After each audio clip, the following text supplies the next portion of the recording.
Chegamos te contando que Israel diz ter dividido a faixa de Gaza em duas partes, separando o norte do sul, à medida em que avança em direção à principal cidade do território. É a ampliação, portanto, dessa ofensiva contra o Hamas em meio ao agravamento da situação humanitária na região.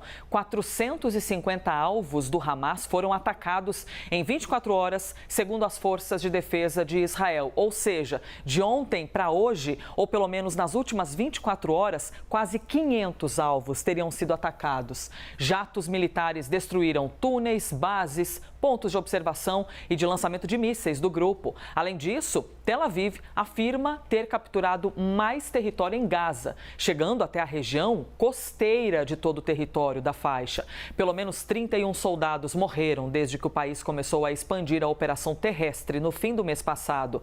Autoridades palestinas relatam bombardeios sem precedentes por parte de Israel, que enfrenta uma pressão para minimizar danos aos civis.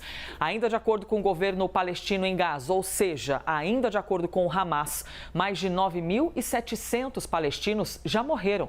O governo israelense rejeita a ideia de um cessar-fogo na região, enquanto os mais de 240 reféns estão em poder do Hamas enquanto eles não forem libertados. Aliás, falando ainda mais sobre Gaza, além da falta de suprimentos e insumos médicos para você tratar milhares de feridos, a população enfrenta mais um corte de energia e um apagão nas telecomunicações. As agências humanitárias disseram ter perdido contato com os seus trabalhadores.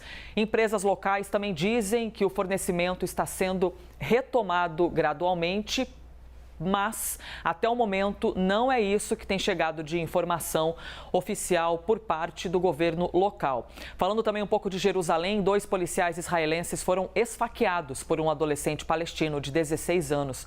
O jovem foi morto a tiros pelas autoridades e os 2 agentes ficaram feridos no ataque. É mais um reflexo das tensões entre árabes e judeus na região em meio à guerra.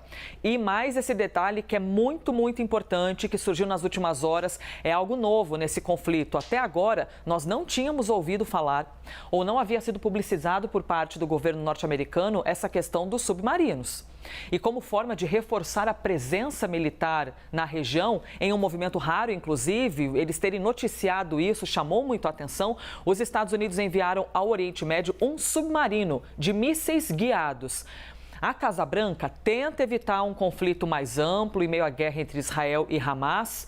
Tem mandado mensagens de dissuasão, principalmente ao Irã, que apoia o Hamas, o Irã que também apoia o Hezbollah, ou seja, é um país patrocinador desses movimentos radicais e agora, mesmo fazendo esse pedido ao governo de Israel que não avance no território de Gaza, os Estados Unidos afirmam que enviaram um submarino para a costa do Oriente Médio. Pois é mais um item que aumenta a temperatura e aos pouquinhos aqui no live a gente vai te contar o que isso significa na prática para esse termômetro de guerra.